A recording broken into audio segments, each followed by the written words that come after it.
ನನ್ನ ಹೆಸರು ರಕ್ಷಿತಾ. ನಾನು 9ನೇ ತರಗತಿಯಲ್ಲಿ ಓದುತ್ತಿದ್ದೇನೆ. ಸರ್ಕಾರಿ ಪ್ರೌಢಶಾಲೆ ಅರಸೀಕೆರೆ. ಅಧ್ಯಾಯ 11 ಶಬ್ದ.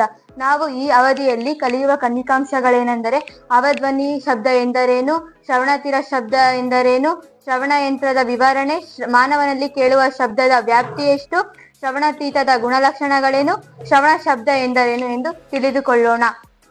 ಮೊದಲನೇದಾಗಿ ಶ್ರವಣ ಶಬ್ದ ಎಂದರೇನು ತಿಳಿದುಕೊಳ್ಳೋಣ.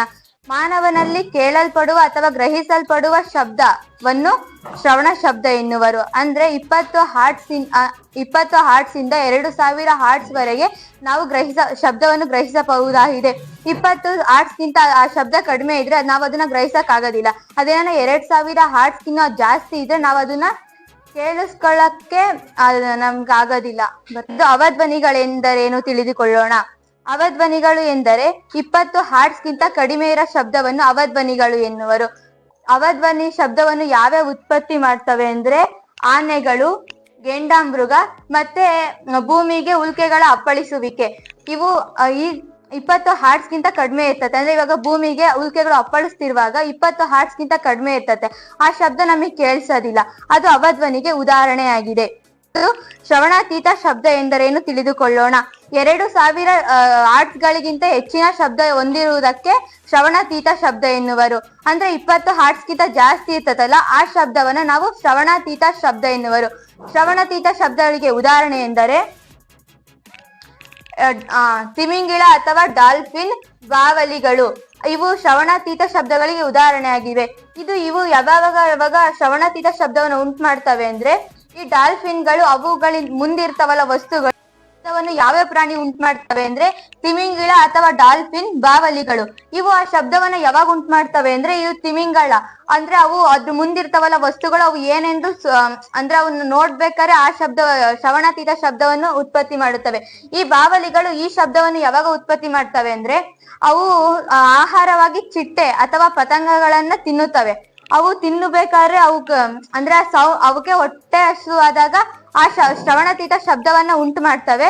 ಇದು ಒಂಥರ ದೇವರ ವರ, ಅಂದ್ರೆ ಪತಂಗಗಳಿಗೆ ದೇವರ ವರ ಅನ್ಬೋದು. ಯಾಕಂದ್ರೆ ಈ ಸೌಂಡ್ ಅಂದ್ರೆ ಇದು ಬಾವಲಿಯ ಸೌಂಡ್ ಕೇಳಿಸಿದ ತಕ್ಷಣ ಆ ಚಿಟ್ಟೆಗಳು ಆ ಸ್ಥಳದಿಂದ ಬೇರೆ ಸ್ಥಳಕ್ಕೆ ಹೋಗುತ್ತವೆ. ಮತ್ತು ಈ ಚಿಕ್ಕ ಮಗು ಅಥವಾ ಕೆಲವು ಪ್ರಾಣಿಗಳು 5 ವರ್ಷಕ್ಕಿಂತ ಕೆಳ ವಯಸ್ಸಿನ ಮಕ್ಕಳು ಅಥವಾ ಕೆಲವೊಂದು ಪ್ರಾಣಿಗಳು, ಉದಾಹರಣೆಗೆ ನಾಯಿ, ಇವು 25,000 ಹರ್ಟ್ಸ್ ವರೆಗೆ ಗ್ರಹಿಸಬಹುದಾದ ಶಕ್ತಿ ಅದ್ರಲ್ಲಿರುತ್ತದೆ. ಮತ್ತೆ ಶ್ರವಣಾತೀತದ ಗುಣಲಕ್ಷಣಗಳೇನೆಂದ್ರೆ ಶಬ್ದಗಳು ಹೆಚ್ಚಿನ ಆವೃತ್ತಿಯ ತರಂಗಗಳಾಗಿರ್ತವೆ. ಮತ್ತೆ ಶಬ್ದ ಏನಾದ್ರೂ ಅಡೆತಡೆಗಳು ಬಂದ್ರೂ ಕೂಡ ಅವು ದೂರದವರೆಗೂ ಚಲಿಸುತ್ತವೆ. ಇವುಗಳು ಶ್ರವಣ ಯಂತ್ರ ಎಂದು ತಿಳಿದುಕೊಳ್ಳೋಣ. ನೀವು ಈ ಶ್ರವಣ ಯಂತ್ರವನ್ನು ವಯಸ್ಸಾದವರು ಹಾಕಿಸ್ಕೊಂಡಿರ್ತಾರೆ. ಇದನ್ನ ಏನಕ್ಕೆ ಹಾಕಿಸ್ಕೊಂಡಿರ್ತಾರೆ ಅಂದ್ರೆ ಅವರ ವಯಸ್ಸು ಹೆಚ್ಚಾದಂತೆಲ್ಲ ಅವರ ಕೇಳಿಸ್ಕೊಳ್ಳೋ ಆವೃತ್ತಿ ಕಡಿಮೆ ಆಗ್ತಾ ಬರ್ತಿರ್ತತೆ.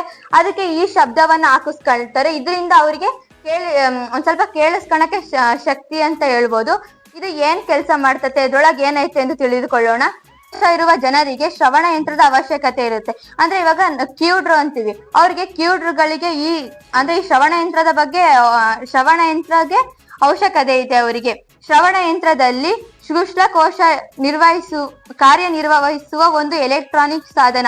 ಅಂದ್ರೆ ಶ್ರವಣ ಯಂತ್ರದಲ್ಲಿ ಶ್ರುಶ್ಲಕೋಶ ಅಂತ ಒಂದು ಎಲೆಕ್ಟ್ರಾನಿಕ್ ಸಾಧನ ಇರ್ತತೆ. ಅದು ಆ ಕಾರ್ಯವನ್ನ ನಿರ್ವಹಿಸ್ತದೆ. ಈ ಶ್ರವಣ ಯಂತ್ರವು ಮೈಕ್ರೋಫೋನ್ಗಳಿಂದ ಶಬ್ದವನ್ನು ಸ್ವೀಕರಿಸಿ, ಅಂದ್ರೆ ನಾವು ಮಾತಾಡೋದಾಗಿರ್ಬೋದು ಅಥವಾ ರೇಡಿಯೋದಾಗಿರ್ಬೋದು, ಒಟ್ಟು ಯಾವುದೇ ಆಗ್ಲಿ ಒಂದು ಶಬ್ದವನ್ನ ಸ್ವೀಕರಿಸಿ ಮೈಕ್ರೋಫೋನ್ಗಳ ಶಬ್ದದ ತರಂಗಗಳನ್ನು ವಿದ್ಯುತ್ ಸಂಕೇತಗಳಾಗಿ ಪರಿವರ್ತಿಸುತ್ತದೆ.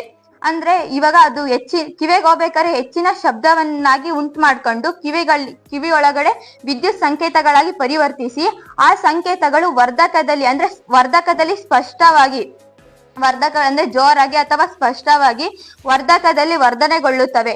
ಅಂದ್ರೆ ಸ್ಪಷ್ಟವಾಗಿ ಅಥವಾ ಜೋರಾಗಿ ನಮಗೆ ಕೇಳಿಸುವಂತೆ ವರ್ಧನೆಗೊಂಡುತ್ತವೆ. ಆ ವಿದ್ಯುತ್ ಸಂಕೇತಗಳು ಧ್ವನಿ ಪೆಟ್ಟಿಗೆಗಳಿಗೆ ಕೇಳಿಸಲ್ಪಡುತ್ತದೆ. ಆ ಧ್ವನಿ ಪೆಟ್ಟಿಗೆಗಳಿಗೆ ಕೇಳಿಸಲ್ಪಟ್ಟ ವರ್ಧಕಗೊಂಡ ವಿದ್ಯುತ್ ಸಂಕೇತಗಳು ಸ್ಪಷ್ಟವಾಗಿ ನಮ್ಮ ಕಿವಿಗೆ ರವಾನಿಸುತ್ತವೆ. ಅವು ನಮ್ಗೆ ಕ್ಲಿಯರ್ ಆಗಿ ಕೇಳಿಸ್ತವೆ. ಇದು ನಮಗೆ ಅಂದ್ರೆ ವಯಸ್ಸಾದವ್ರಿಗೆ ಈ ಶ್ರವಣ ಯಂತ್ರ ಅಥವಾ ಕಿವಿ ಕೇಳಿಸ್ತಿಲ್ದವ್ರಿಗೆ ಈ ಶ್ರವಣ ಯಂತ್ರ ಮುಖ್ಯವಾಗಿದೆ. ಕ್ವಿಜ್: ಶ್ರವಣ ಯಂತ್ರ ಎಂದರೇನು? ಅವಧ್ವನಿಗಳು ಎಂದರೇನು? ಶ್ರವಣಾತೀತ ಶಬ್ದ ಎಂದರೇನು? ಕೇಳಿಸಲ್ಪಡುವ ಶಬ್ದದ ವ್ಯಾಪ್ತಿ ಎಷ್ಟು? ಎಷ್ಟರಿಂದ ಎಷ್ಟರವರೆಗೆ? ಅವಧ್ವನಿಗಳಿಗೆ ಒಂದೆರಡು ಉದಾಹರಣೆಯನ್ನು ನೀಡಿ. ಯಂತ್ರದಲ್ಲಿ ಎಲೆಕ್ಟ್ರಾನಿಕ್ ಸಾಧನವಾಗಿ ಯಾವುದನ್ನು ಬಳಸಲಾಗುತ್ತದೆ? ಈಗ ಗೃಹ ಕಾರ್ಯ. ಶ್ರವಣ ಶಬ್ದ ಎಂದರೇನು? ಶ್ರವಣ ಶಬ್ದ ಎಂದರೇನು? ಉದಾಹರಣೆ ಕೊಡಿ. ಅವಧ್ವನಿ ಎಂದರೇನು? ಉದಾಹರಣೆ ಕೊಡಿ. ಶ್ರವಣ ಯಂತ್ರವನ್ನು ವಿವರಿಸಿ. ಶ್ರವಣಾತೀತ ಶಬ್ದದ ಗುಣಲಕ್ಷಣಗಳೇನು? ಮಾನವನಲ್ಲಿ ಕೇಳುವ ಶಬ್ದದ ವ್ಯಾಪ್ತಿ ಎಷ್ಟು? ಧನ್ಯವಾದಗಳು.